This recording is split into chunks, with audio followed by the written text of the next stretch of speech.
کشمیر صرف جنت نظیر وادیاں ہی نہیں بلکہ دل والے لوگ بھی یہاں بستے ہیں۔ کشمیری مہمان نوازی کی مثال دنیا میں کم ہی ملتی ہے۔ مہمان آئے تو دیگ گوشت لازمی۔ یہاں گوشت آسانی سے نہیں پکتا، لکڑیوں پر گھنٹوں کی محنت ہوتی ہے، لیکن چہرے پر مجال ہے کہ شکایت ہو، بلکہ خوشی ہوتی ہے کہ مہمان کو عزت ملی۔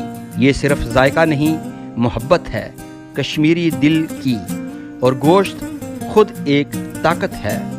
اس میں ہوتا ہے وٹامن B12 جو کہ خون بناتا ہے، اس میں ہوتا ہے آئرن جو کہ طاقت دیتا ہے، اس میں ہوتا ہے زنک جو جسم کو مضبوط کرتا ہے، اور اس میں ہوتے ہیں پروٹین جو پٹھوں کو طاقتور بناتے ہیں۔ تو جب آپ کو کشمیری گوشت ملے، سمجھ جائیں یہ صرف کھانا نہیں، محبت کی پلیٹ ہے۔